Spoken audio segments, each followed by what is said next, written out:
इतना जी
ने दिया है पूरा के दिया जितना गईबा कुल गाथा के कुल शब्द के एक ही बात है जवन कुछ हम बानी के कर दिन बा बाबा साहब B.R. अम्बेडकर बाबा साहब खन्ने खन्ने मिली ऐतिहासिक धरती से कि कितना है 20 रुपया के आशीर्वाद बहुत बहुत प्रणाम आशीर्वाद के प्रतीक्षा है बड़ी बढ़िया लोकगीत बुराई में हमारा चाचा जवान बुराई कूदा छुबन अब तो सोची यार सही सलामत घर चला जाबो कि नहीं हम जानते ही नहीं कमजोरा चाचा ये पंजाब लुधियाना के खाई बोला था यहाँ के नहीं भाई घनश्यामपुर वाली थोड़ी ना अब पता अब जाए के पूछे पड़े लुधियाना ए भैया बड़ी बढ़िया बढ़िया गीत सैया जनीजा कलकत्ता एक एक हमका गाँव में खोई ना सैया आया बहुबतिया माना बतिया कहला कि हमारे दो तल्ला मकनवा अब बाटा ही नहीं तोरे रहे के अगर हमका गाँव में से टाइप नहीं बा अकेला रतिया में तू तो बड़ी बड़ी बतिया माना बतिया माना बतिया सैया हया बहुबतिया माना बतिया देखा एक बात बताई दी चाचा अगर आप हमार सवाली गाई सकत है माई बहनी बीच में नहीं रहता तब वो गाई सकत है सोचा हम वही पली बड़ी है हम कितना गाऊ कुछ भगवान में जनी है हमरे ई जोन गीत गौलन ई गीत के हमरे माई बहन जब बारात जात है ना ते के कहरुआ धोबियुआ गीत कहथिन भैया माई बहन मड़वा में नाच के गीत गावत ही कहीं छोटे से बलमुआ लगा जाए ये सखी जी ये सब मना कही बलनमई खींची मारी बाकी पिछावई के जिया पछताई ये सखी एमर माई बहन गावत ही कच्चे नियमवा के नरमी ढिपुनिया अमर उदवे तराना ये सब माई बहन के गीत है और हमारे बड़का भैया खन्ना मिलिया के धरती से 51 रुपया के आशीर्वाद है चचा सब बोला ठीक बा लेकिन आज बर्थडे है अंग्रेजी में जे कहा थे हिंदी में जयंती जन्म दिवस हमारे बाबू मान्यवर बाबू कांसी राम जी के जयंती है और खास कर हमारे विजय लक्ष्मी दीदी के भतीजा के जन्मदिन जन्मदिन में आवा जब सोहर न गावा बेकार पहलवानी करो बेकार एक लाइन सोहर हो जाए माई बहन वाली पहले माई बहन से शुरुआत हुई का सोहर से शुरुआत हो बर्दाश्त नहीं ए दीदी कहाँ भौजी और का बोलावा नेग लगा सोहर हुई में खाली यहाँ सोहर थोड़ी ना होता है सोहर बड़े भाग से मिलता है सोहर बहुत बड़े भाग से घर में होत भैया लड़का बहुत भाग से होला सोहर और भाग से होला हाँ बेटवा होते बड़े भाग से और सोहर तो बड़े भाग से होते और सोहर में अगर नौहर ना मिले मोहर है भैया हाँ सगुन होत है तो हम चाहते भौजी के बुलावा सोहर हो तो खाली हाँ सोहर नहीं हो हमार बड़ी बहन हो अगर आप ना देखो तो ठीक हो लेकिन भौजाई तो ले जरूर हम गावत की ना देखने के साथ बुझाए तौर पर देख देंगे कैसे दीदी अरे तो देवई करिए नहीं तो कुल करते हैं वो कहाँ पीछे हटी है बुआ को फर्ज होते कहाँ से बुआ लूटत है काजल लगाइए तब ले हैं भाई पर ले हैं हाँ बिया है पर ले हैं इनकर उरात नहीं कबो आला माई बहन का रखी कहीं रनिया तो घरे त जाना मेला लनावा या ननमा होला सोहार हो बा भैया अरे जिया माई हरे बारे काकी कहाँ रहू इतना दिन से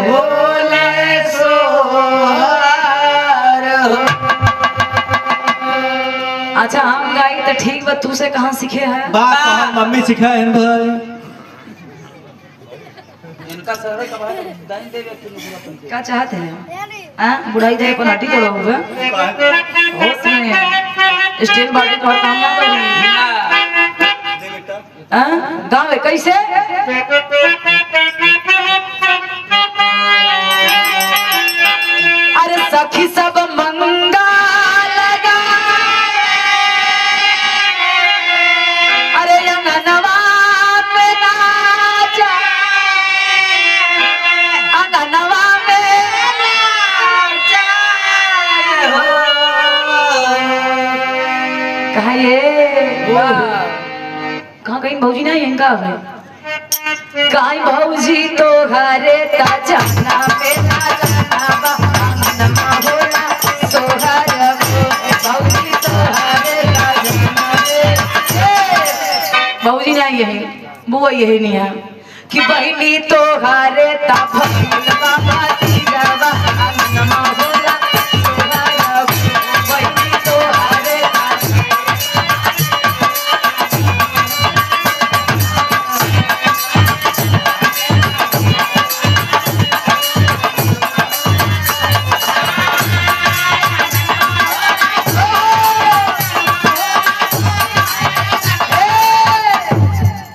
दिखाई बाई ने छुआ लड़का के नानी वाह देखा ही सोहर पर लड़का के नानी की तरफ से नाती के हाँ? नाती को प्रथम ने छुआ ये नाती भाई वो नाती के बर्थडे में खुश होई के सोहर के भाव पे खुश होई के छो छोड़ा था इन्हें छूटा भैया 100 रुपया शुरुआत भई बे माँ लड़के मौसी नहीं है का भाई मौसी का है दादी का है 5 मिनट में ही सब अपन अपन परिचय करवाई थे तनी से बदल के भैया गाँव कैसे गाँव लड़का का दादा और लड़का के दादा कहाँ है दादा दादी भी सब दिखा कर कहा इनको सब बुलावा कहा ललन घर जन्म में बदल के गाँव थी अरे ललन घर जन्म में सोहर भोला ये लड़का के दादी है हम जान लिए ये लड़का के छोटकी दादी है ना ये लड़का की छोटकी दादी 100 रुपया के आशीर्वाद बड़की दादी आई जाए जल्दी से कहा लाला ना घर जाने में नेछो छूटत धीरे धीरे भरे कलाकार बा अरे लाला ना घर जाने में अरे बाबूला घर जाने में सोहर होला लाला घर जाने में सोहर होला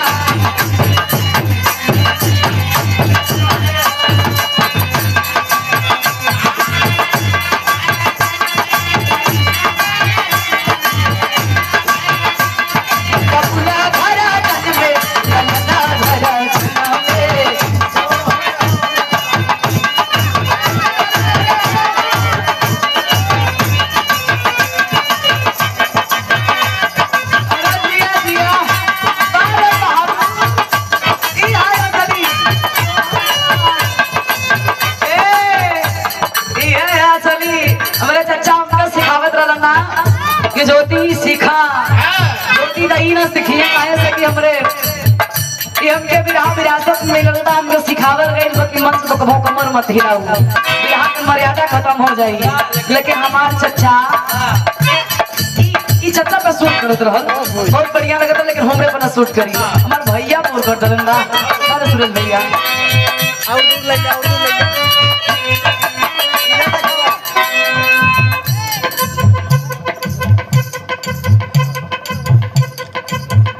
ए बाबू, हाँ बेटा यूं मत खींचो ना। ताकत है। सुनने के दे। आ जाए मुँह यूं खींच दिए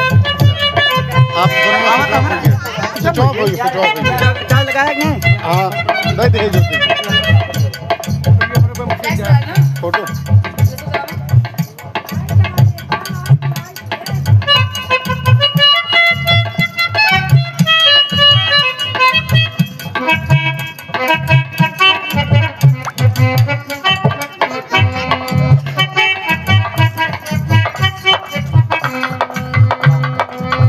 वाह, बहुत बहुत धन्यवाद।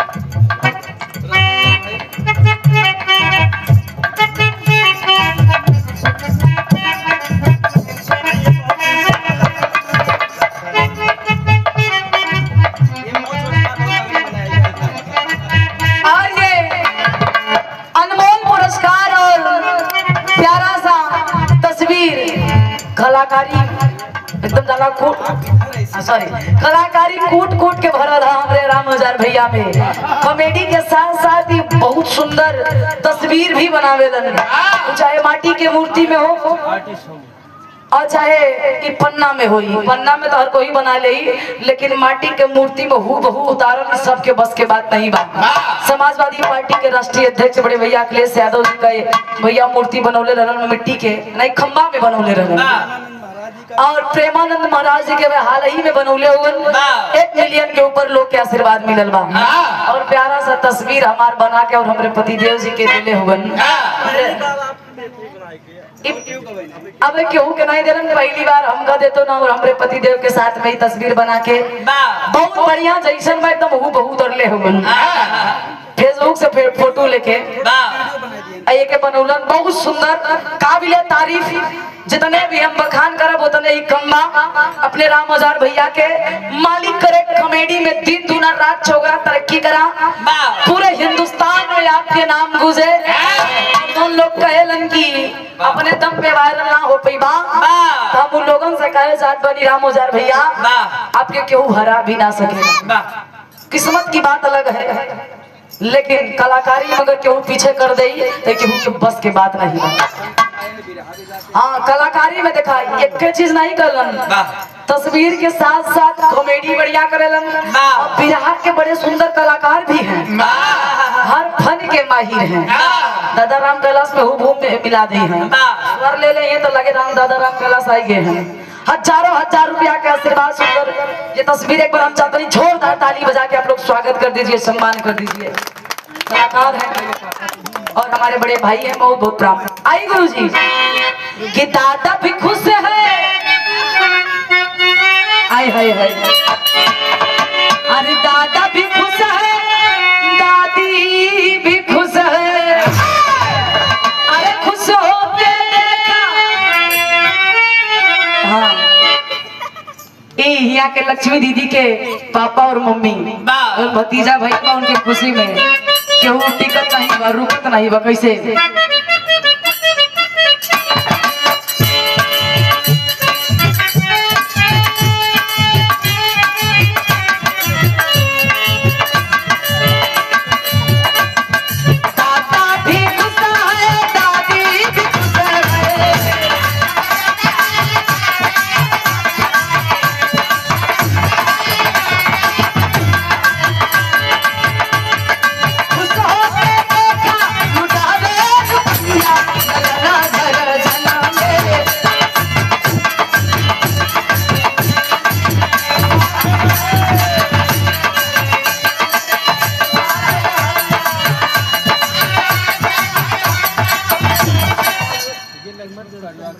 और ये पूरे परिवार की तरफ से शोहर पे खुश होकर शानदार 500 रुपए का आशीर्वाद, बहुत बहुत प्रणाम। मालिक करे वो लड़का के हमरो उम्र लग जाए और पढ़े लिखे खानदान के नाम रोशन करे।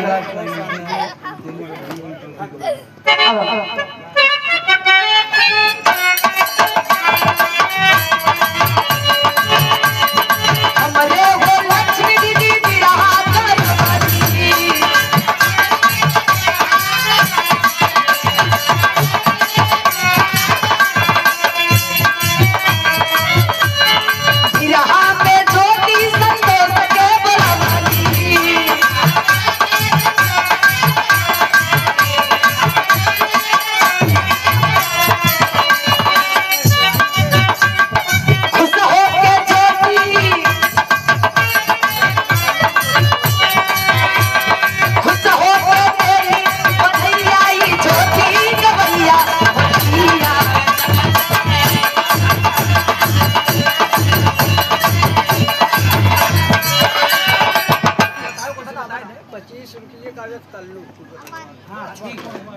₹25 के आशीर्वाद तल्लू पूरे रजवार।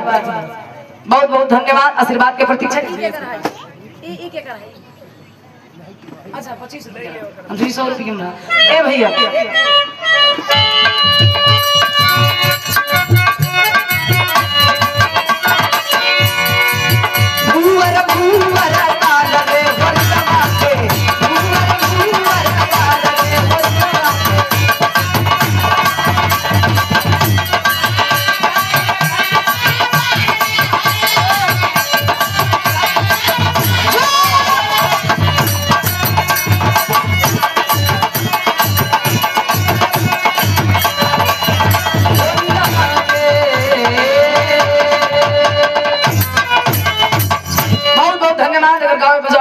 त्रुटि भइलो आप लोग क्षमा करी। हाँ